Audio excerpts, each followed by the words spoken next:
বিসমিল্লাহির রহমানির রহিম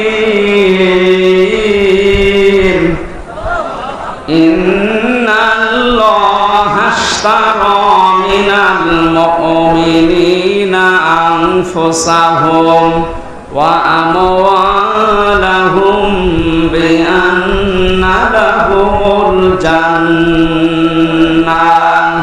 সাদাকাল্লাহুল আযীম। আল্লাহ পাক বলেন, অবশ্যই আমি আল্লাহ, এই আল্লাহর কথা শোনাচ্ছি, খুব খেয়াল করি। অবশ্যই আমি আল্লাহ কিনে নিয়েছি, ক্রয় করে নিয়েছি মুমিনদের কাছ থেকে, তাদের জান এবং মাল বিনিময়ে তাদেরকে জান্নাত দিয়ে দিয়েছি। চারটা কথা পেয়েছি আয়াতে। কয়টা? আপনারা শুনছেন তো? এখানে সরাসরি কিনা বেচা চলছে। কিনতে চাচ্ছেন কে? তাহলে এখানে ক্রেতার নাম কি বলেন? আর বলেন। বিক্রেতাকে? না, আমরা মুমিনরা। কারা? এ বেনজিরের সম্পদ আল্লাহ কিনবে? এক কথা বলুন। যা সম্পদ সবই তো অবৈধ। এ পলকের সম্পদ কিনবে? এ পলকের সম্পদ কিনবে? আল্লাহ এই জন্য মিনাল মুমিনিনা দিয়েছেন। যার তার কাছে আল্লাহ কিনতে চান না, কারণ যেটা দিতে চাই এটা তো দুনিয়ার কোনো সাধারণ জিনিস না, এটা জান্নাত। সে জান্নাতের একটা শিখের মূল্য তামাম বিক্রি করলে হবে না, এরকম একটা দামি জিনিস দিয়ে আল্লাহ কিনতে চাচ্ছেন। সবারটা না।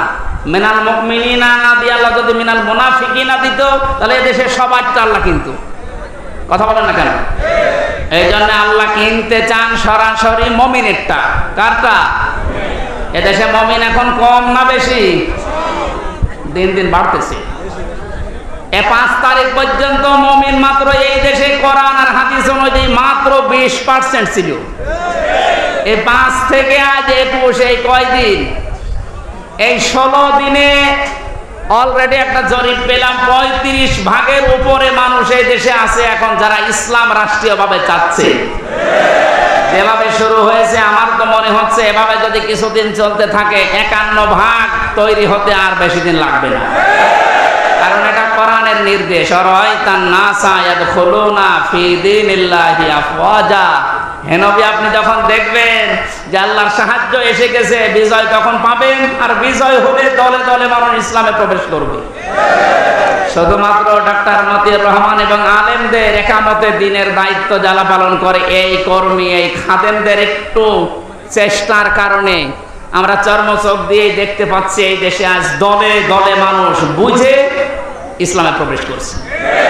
এমনকি জালেমদেরও যারা সাপোর্ট করতো তারা বলছে না, ভুল হয়ে গেছে, তারা এখন ইসলামে আসতেছে। এই হিসাবে 35 ভাগ প্রায় হয়ে গেছে। 51 ভাগ যদি হয়ে যায় এই দেশটা একটা রোল মডেল হয়ে যাবে। কোরআনের কথা কখনো মিথ্যা হবে না। চর্ম চোখে আমরা দেখতে চাই যে এই কোরআন দিয়ে বাংলাদেশ চলছে। এই 16 দিনে যদি 20 থেকে 35-15 ভাগ বেড়ে যায়, আর 20 দিন সময় দেন, 51 ভাগ পার হয়ে যাবে ইনশাআল্লাহ।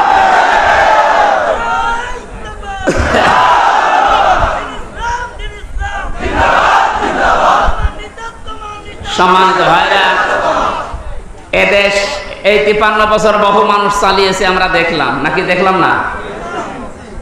কি বাবা চালিয়েছে, স্বামী চালিয়েছে, বউ চালিয়েছে, ভাবি চালিয়েছে, আরো যা বলেন চাচাও চালিয়েছে 9 বছর। এক কথা বলছে না কেন? শুধুমাত্র এখন দেখতে বাকি আছে যে কোরআন দিয়ে দেশ চললে কেমন দেখা যায়। এটা আমরা দেখতে চাই না। কারা কারা কোরআন দিয়ে দেশ চলুক দেখতে চায়? দেখি। লিল্লাহি তাকবীর।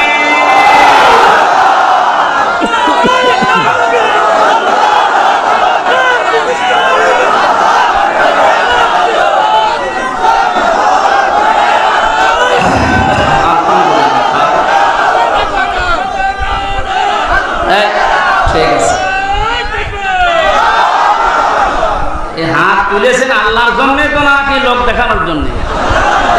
এটা যেন আল্লাহর জন্য হয়। সামনে সময় আসলে আপনি এই হাতটা দেখাবেন যে আমি হাত তুলেছিলাম, কোরআন যেন কায়েম হয়।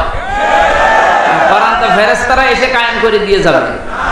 বলেন, অন্যান্য ধর্মের যারা আছেন অনেকে ভয় পান যে আমাদের কি হবে। কি হবে মানে আপনারা আরো আরামে থাকবেন। যে জুলুমের শিকার হয়েছিলেন জালেমরা মন্দির ভেঙে দোষ দেয় মুসলমান। সুতরাং এইটা আর হবে না যদি এইটা থাকে। ওয়ালা তাসুব্বুল্লাযীনা ইয়াদউনা মিন দুনিল্লাহ, আল্লাহ বলেন কোন হিন্দুর দেবতাকে পর্যন্ত গালি দিবা না। যেখানে দেবতাকে গালি দেওয়া নিষেধ সেখানে মন্দির ভাঙা জায়েজ হবে? এটা আপনি কায়েম করতে দেন এই দেশে।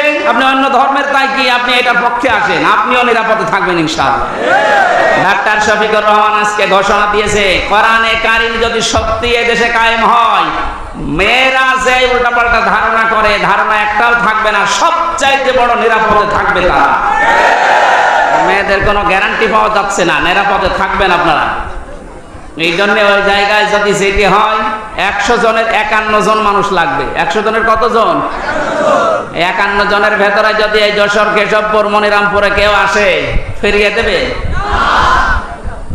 অবশ্যই আপনাকে চেষ্টা করা লাগবে। আপনি এইটার পক্ষে আছেন, কারণ এইটা যদি ওখানে যায় আপনি নিরাপদে থাকবেন মায়ের কোলে শিশুর মতো। আল্লামা দেলাওয়ার হোসেন সাঈদী রহমতুল্লাহ আলাইহি ওনার এলাকায় যখন তাফসির মাহফিলে যেতাম পিরোজপুরের, হিন্দুরা পর্যন্ত, আমি তো যেতাম ওই সময় বাসে অথবা এই পরিমল নসিমন, এই সময় গাড়ি তো ছিল না, ওই সময় যে রিকশায় উঠতাম, ভ্যানে উঠতাম, হিন্দুরে জিজ্ঞাসা করলে বলতো আমরা আসি এই মাওলানা থাকাকালীন মায়ের কোলে যেমন শিশু থাকে ঠিক ওইরকম আছে।